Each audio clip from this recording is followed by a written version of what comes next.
Olá amigos do canal Falando a Verdade, meu nome é Igor Henrique e hoje eu vou estar falando para vocês, fazendo algumas considerações sobre a Revolução de 32. Estou gravando esse vídeo aqui na manhã de 9 de julho, vocês vão estar provavelmente assistindo aí à noite e eu gostaria de estar trazendo algumas considerações, sobre essa data.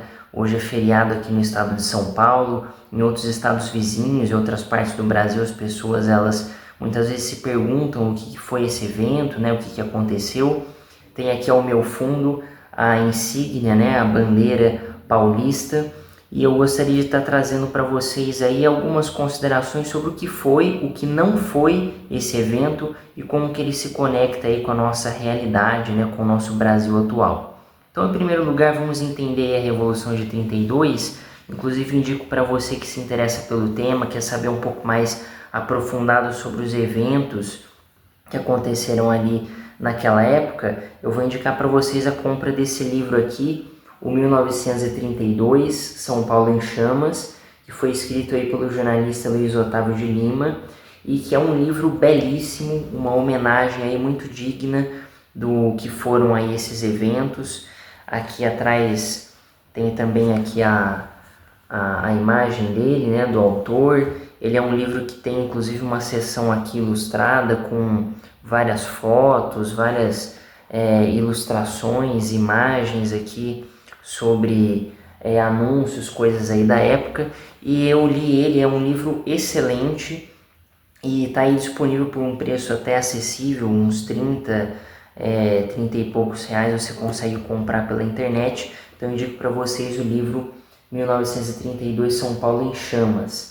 E o que a gente pode entender aí brevemente do que seria esse evento, A Revolução de 32, como ela é conhecida, melhor dizendo, essa revolta, foi uma guerra civil que aconteceu aqui no Brasil. Foi a última vez, inclusive, em que nós vivenciamos um cenário de guerra civil, de revolta armada aqui no nosso país. E ela acabou ali envolvendo o estado de São Paulo e arredores, regiões ali do sul de Minas, do norte do Paraná, partes ali do Rio de Janeiro, que se envolveram então nessa guerra mesmo entre dois lados aí. Um lado, o governo federal, liderado pelo então presidente Getúlio Vargas, que tinha chegado ao poder em 1930, num golpe aí que derrubou o então presidente Washington Luiz e impediu a ascensão do candidato vencedor das eleições daquele ano, Júlio Prestes, de assumir.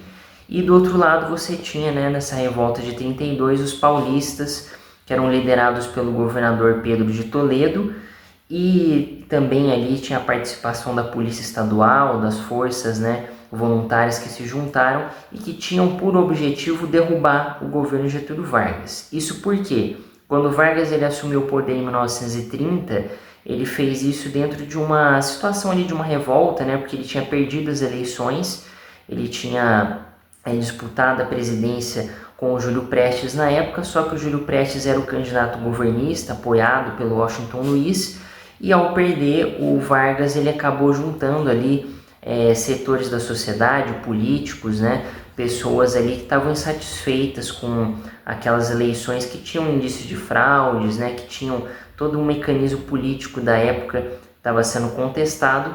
Então o Vargas, que na época era governador do Rio Grande do Sul e tinha sido ministro do Washington Luiz, ele lidera ali uma revolta, que tem apoio das Forças Armadas e que derruba o Washington Luiz e institui um governo provisório.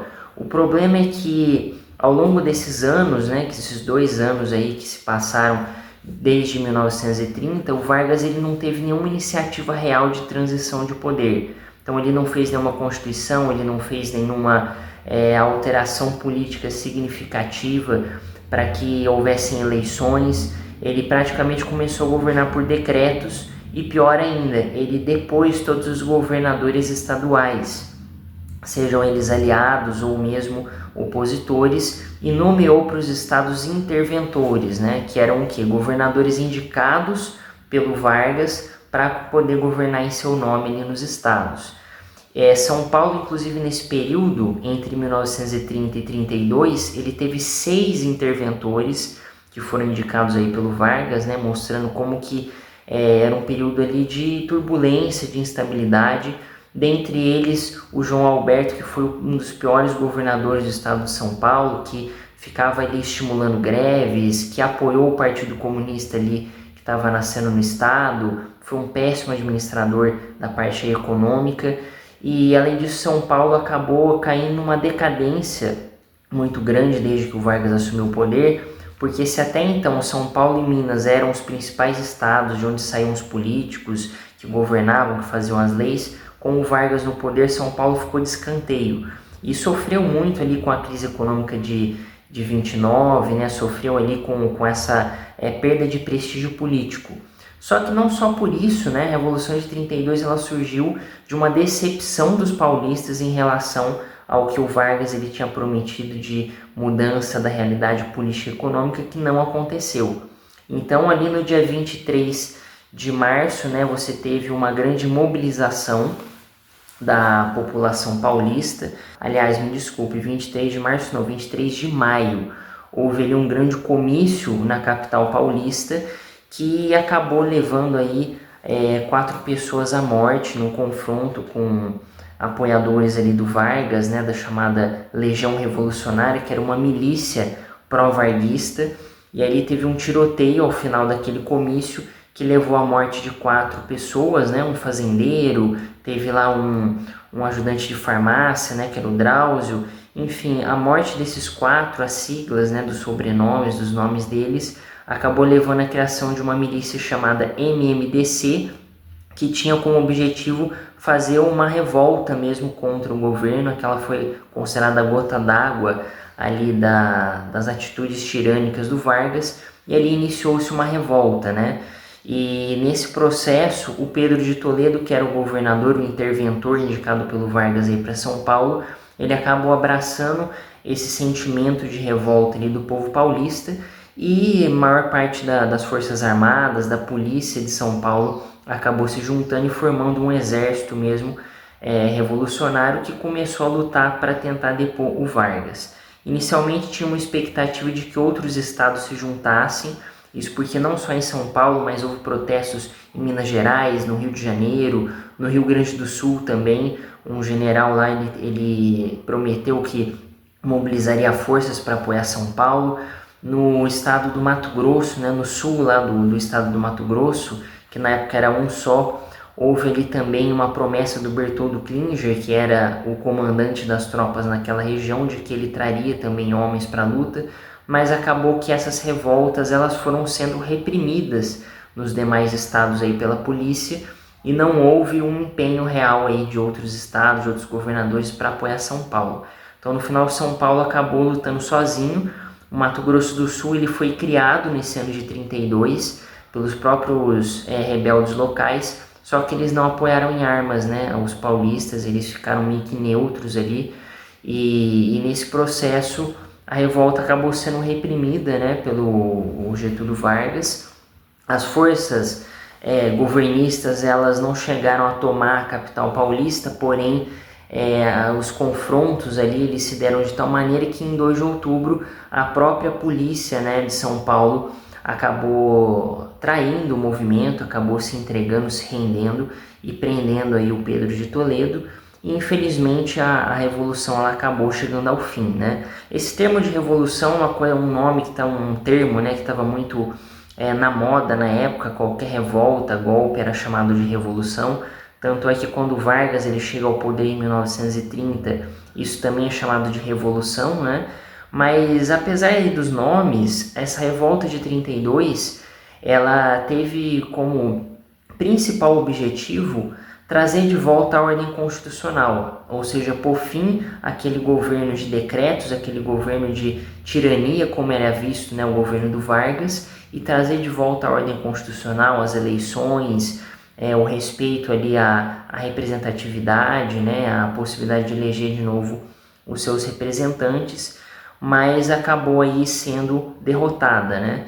Apesar de em 34 o Vargas ele ter feito uma constituição, ele ter feito eleições onde ele mesmo saiu vencedor, pouco depois de 37 ele assume mesmo o papel de ditador, derruba a própria constituição que ele fez e vira ali o pior presidente, né, o mais criminoso, o mais bandido, o mais fascínora de todos os tempos, ficando no poder 15 anos até 1945, né?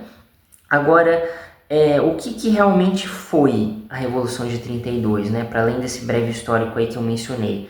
Ele foi um movimento da sociedade. A gente vê que naquele período, isso está muito bem descrito aqui no livro do Luiz Otávio, né? Com fontes históricas, com imagens, com trechos da época. Não é um livro de propaganda, tá? Ele é um livro realmente histórico. 32 foi um movimento da sociedade paulista. Então você teve ali envolvimento de várias pessoas. Ele teve envolvimento de industriais, de banqueiros, envolvimento de engenheiros, de médicos, de policiais, né? A polícia de São Paulo na época era a segunda maior força armada da América Latina, ou seja, era maior do que exércitos de muitos países vizinhos. Você teve ali envolvimento da igreja, teve o envolvimento das mulheres, teve o envolvimento das crianças, dos jovens, dos estudantes que se voluntariaram para poder lutar ali em apoio à própria ideia ali da revolta. Então foi um movimento que envolveu toda a sociedade. Inclusive, entre eles, teve a participação de um jogador muito famoso na época, que é esse daqui, ó, o Arthur Friedenreich, que ele era o principal jogador, principal celebridade esportiva daquela época. Mal comparado seria como se fosse um Neymar de hoje em dia, só que claro, né? Um jogador muito mais talentoso, muito mais sério, muito mais maduro do que o Neymar, mas só para entender mais ou menos, ele seria como se fosse o Neymar da época, né? Em termos de fama. E ele deixou o campo de futebol, deixou ali a carreira de esportista para poder pegar em armas e ir para a linha de frente mesmo. Vários poetas, escritores, pessoas ali, artistas, foram para campo de batalha mesmo para poder lutar ali pela ideia da Constituição. E isso tudo levou a uma mobilização, ou seja, total da sociedade, né? Então as fábricas faziam armas, equipamentos, os engenheiros faziam lá trens blindados, você teve lá as mulheres fazendo, preparando os alimentos, as roupas, né, para poder entregar para o pessoal, os jovens indo lá para a linha de frente lutar em batalha. Então foi uma mobilização total da sociedade, a imprensa inclusive fazendo ali, espalhando, né, a propaganda, fazendo a mobilização da sociedade lá no próprio comício de 23 de maio. Toda uma mobilização em prol de uma causa, em prol da Constituição, do respeito ali à ordem democrática verdadeira, que naquela época não era representada pelo governo federal, né? E dentro disso foram criados muitos mitos, né? Muitas coisas naquela época, do próprio Vargas, que na tentativa de desqualificar o movimento, criou muitas falácias, muitas mentiras, que até hoje são infelizmente divulgadas pela nossa educação podre aí do Brasil, que qualifica ali o movimento de 32 como sendo um movimento de separatismo. Então isso daí é uma grande mentira, né, que foi criada ao redor da Revolução de 32, de falar que o São Paulo queria se separar do Brasil, queria ser um país independente, o que não é verdade, o que é falso. Em nenhum momento você teve entre as lideranças, entre as pessoas que fizeram parte ali da parte intelectual política do movimento, o real interesse de fazer algum separatismo. Pelo contrário, né, eles queriam que outros estados os apoiassem nessa campanha para derrubar a tirania do Vargas. E uma outra grande mentira, né, uma outra coisa que não foi a Revolução de 32, foi justamente qualificar eles como um movimento de elite, como se apenas os ricos, apenas os políticos de São Paulo que ficaram de escanteio na política nacional, eles tivessem interesse no movimento e as pessoas elas foram manipuladas para poder fazer as vontades deles, o que é uma falácia também, é uma grande mentira, porque quando você vê aqui a história, quando você vê como que o movimento ele se formou, como que as pessoas elas participaram, como que essas pessoas elas se voluntariaram para poder lutar pela causa paulista, você vê que essa conversa, né, de que foi só um movimento de elites, só um movimento daqueles que ficaram de escanteio na política com a revolta lá de 30 do Vargas, é uma grande mentira, não tem nada a ver. Apesar de sim, essas pessoas que foram, né, escanteadas na política e na economia do país na época, elas terem apoiado o movimento, eles não foram os únicos e não foram os principais a levar aí as pessoas às armas naquele período, né? Então você tem muitas coisas aí, muitas histórias, né, que foram criadas na época, posteriormente, para poder desqualificar a revolta de 32, mas a gente vê que realmente ele foi um movimento espontâneo, voluntário, sincero do povo paulista para lutar por aquilo que era justo, né, por aquilo que era correto naquele momento.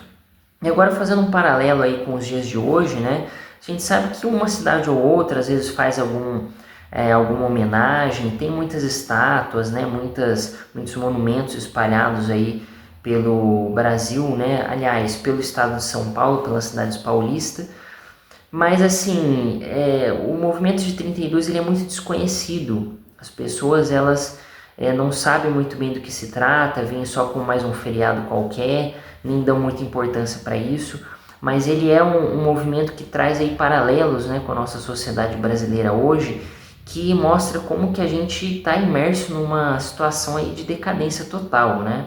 Em primeiro lugar, a gente vê a questão da mobilização da população. Se naquele momento o que causou a revolta do povo paulista, né, para poder gerar essa guerra civil, foi justamente o desrespeito do Vargas, né, pela lei, pela Constituição, o descumprimento de promessas, a própria forma como ele afrontava a população, colocando interventores que não davam a mínima para a vontade do povo. Hoje em dia a gente vê políticos fazendo muito pior, a gente vê STF mandando e desmandando, a gente vê governadores trancando cidades inteiras, né, em 2020, 2021, a la Dória, né? A gente vê vários políticos aí, prefeitos, não dando a mínima para o que o povo quer, passando novas leis aí de repressão, passando vários novos impostos, né, como a gente tem visto aí com o retorno do Lula desde o ano passado.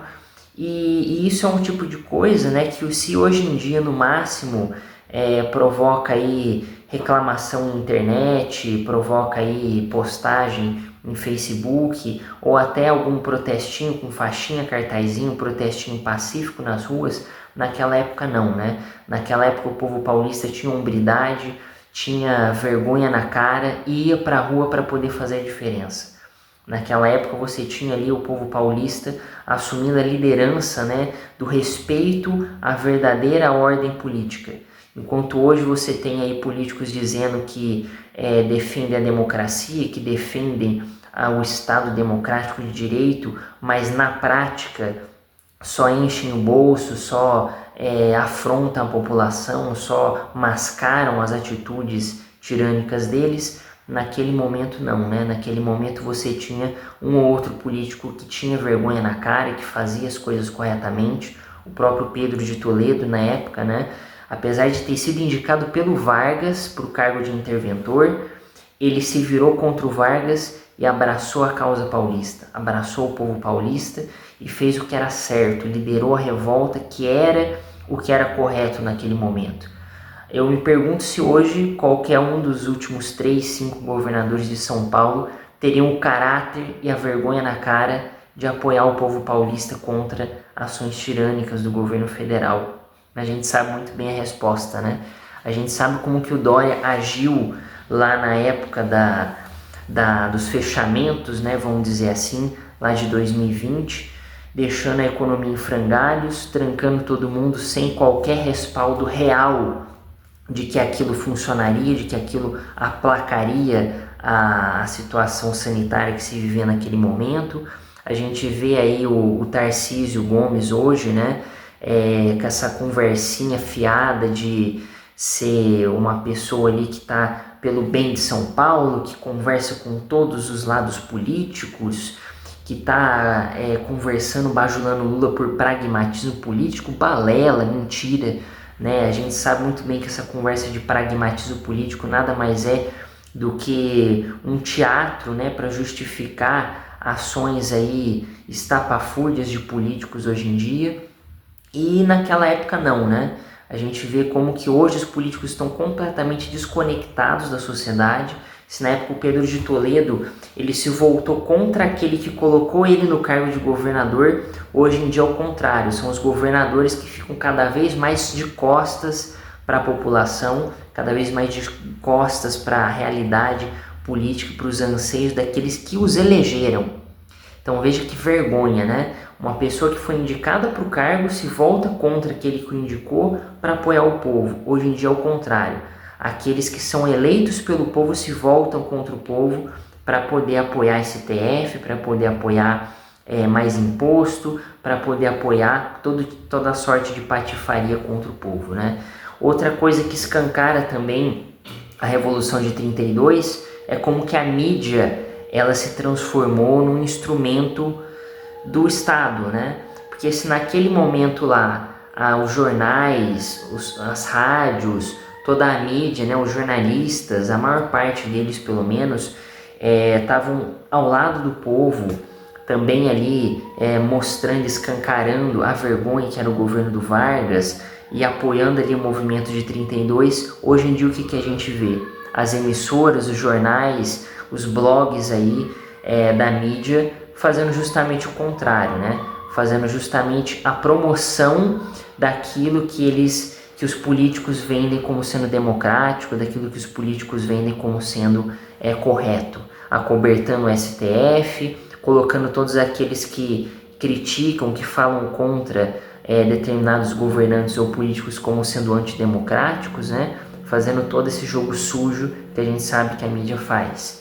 Outra coisa que escancara também a Revolução de 32, como que os artistas, né, como que os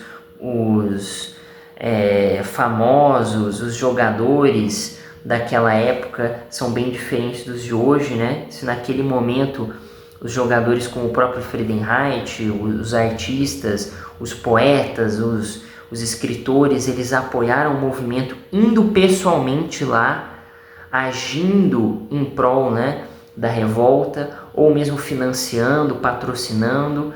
Hoje em dia a gente vê o contrário, né? A gente vê os artistas de mãos dadas com o governo federal atual, a gente vê os artistas sempre só com palavrinhas, só com conversinha, só com intriga entre eles e recebendo atenção da mídia por isso, e não estão nem aí com o que acontece de ruim contra o povo, com os impostos que são colocados em cima do povo, e uma total desconexão, né, da classe artística e esportiva em relação ao que a gente vive, né, em relação à política que infelizmente massacra o povo hoje em dia, né?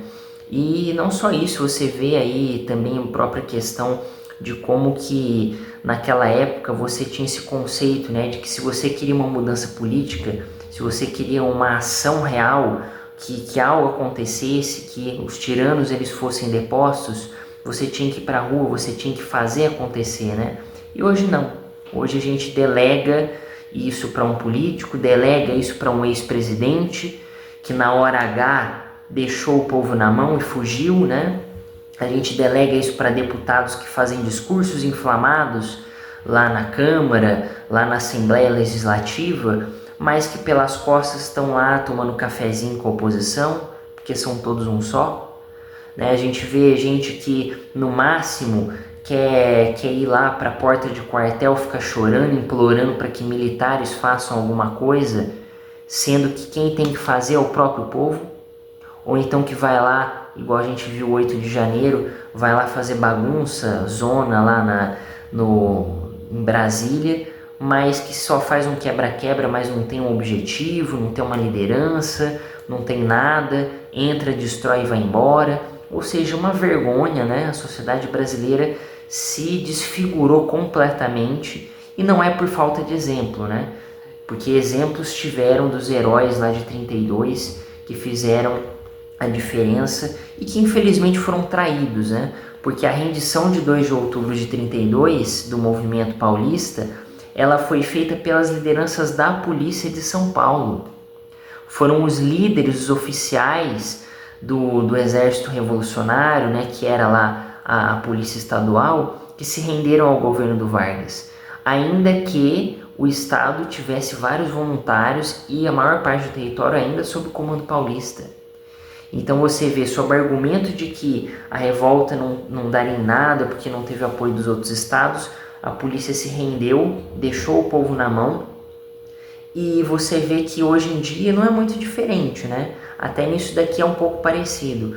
Porque hoje em dia, se você fala de forças armadas, se você fala de polícia militar dos estados, o que você pensa? Você pensa em forças que estão realmente conectadas com a sociedade, que estão a serviço do que é justo, do que é correto, que estão se opondo a políticos tirânicos e ilegítimos? Não.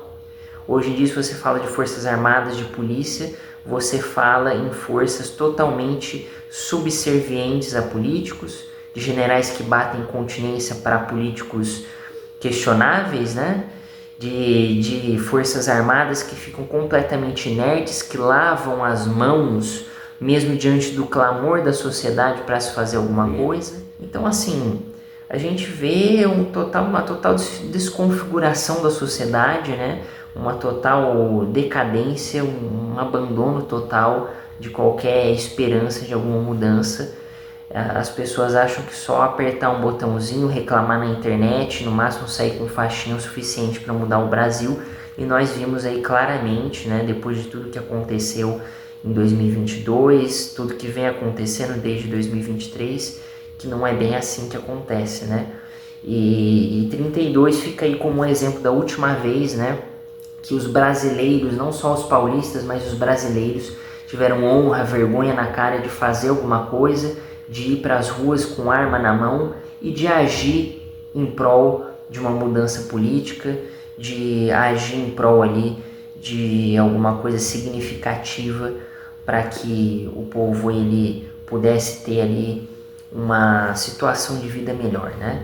Então fica aí um registro daqui do canal Falando a Verdade, em homenagem aos heróis de 32, em homenagem aí a essa história marcante de São Paulo, ao feriado de 9 de julho, que tem que ser rememorado, que tem que ser lembrado como que ele verdadeiramente foi, como sendo aí uma data de defesa da verdadeira democracia, da verdadeira Constituição, da verdadeira honra, da liberdade, né?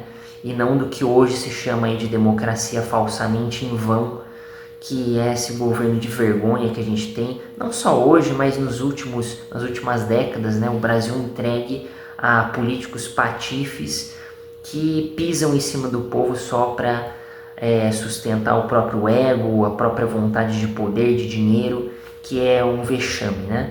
Fica o registro, então, honra a memória dos heróis aí da Revolução Constitucionalista de 32, mensagem aí do canal Falando a Verdade. Forte abraço aí a todos.